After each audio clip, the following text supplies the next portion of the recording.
Olá, turma. Bem-vindos a mais uma aula. Hoje a gente vai abordar um tópico novo, o tópico de frações. Primeiro, a gente tem que saber o que é uma fração, para que ela serve.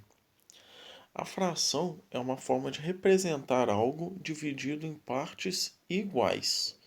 Percebam que eu até destaquei o iguais, porque a fração, como mostrado no exemplo aí, ela deixa bem claro para gente uma divisão, então, tanto numérica quanto geométrica. Nessa primeira circunferência, percebam que eu dividi em três partes iguais e destaquei duas delas de verde. Na segunda circunferência, ela foi dividida em mais partes, porém eu destaquei também mais partes. Percebo que o total da circunferência que foi destacado é o mesmo. Então, a gente tem que levar em consideração essa quantidade de partes dividida. Para isso, a gente vai ver numericamente uma fração.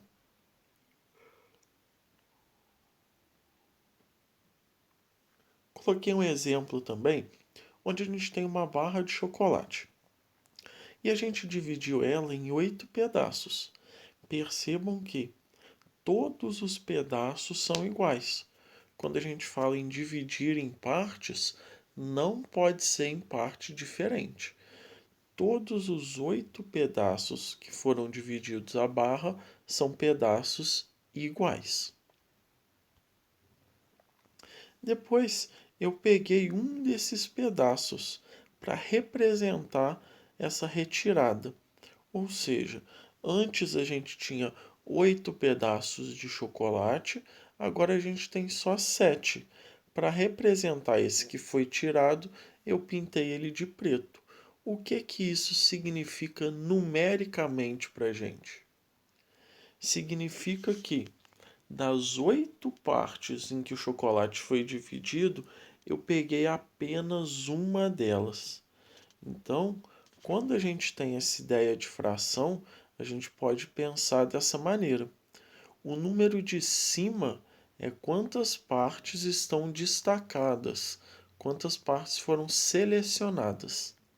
O número de baixo é o total de divisões que a gente fez. Em quantas partes iguais a gente dividiu a barra? 8. Dessas 8, quanto que a gente pegou? Uma. Por isso que essa fração é 1/8. Esses números têm nomes. O número de cima a gente chama ele de numerador. E o número de baixo a gente chama ele de denominador. Como eu falei lá no início da aula, algumas frações podem representar a mesma quantidade do que outras. Então aqui a gente vai ver um pouco disso. De novo, a mesma barra de chocolate dividida em 8 pedaços. Só que dessa vez, ao invés de um, eu peguei 4 pedaços. Observem.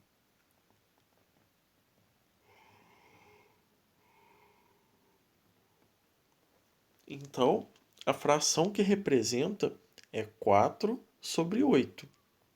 Ou seja, das 8 partes divididas, eu peguei 4. E se a gente for olhar mais atentamente, 4/8 é metade da barra, né?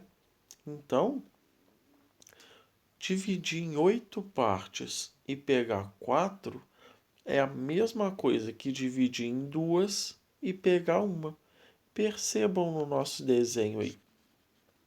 Olha como tá.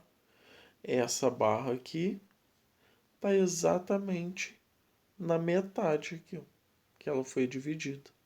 Então é o que a gente chama de fração equivalente. A gente vai ver mais um pouco disso para frente.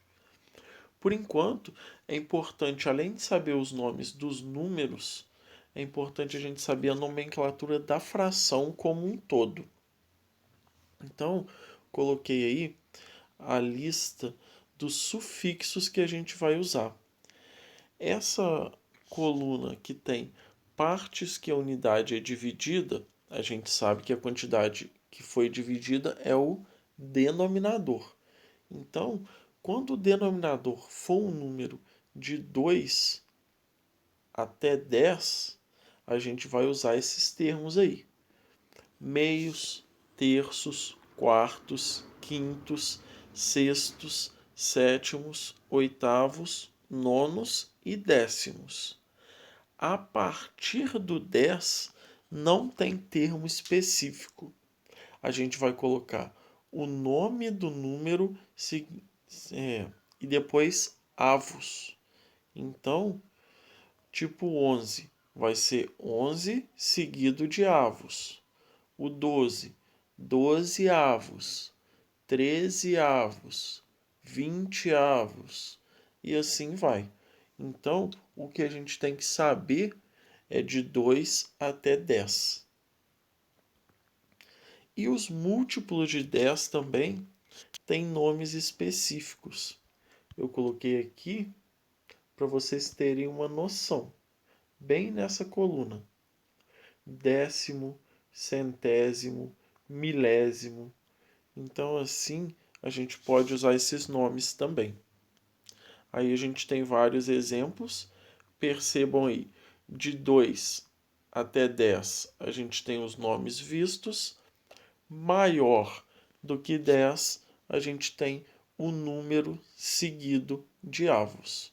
A gente tem aí 7 11 avos, 5 23 avos, 9 32 avos e 4 17 avos. Beleza? Só para a gente saber como que a gente vai se referir às frações. Na aula que vem, a gente vai ver mais um pouquinho. Por hoje é só isso mesmo.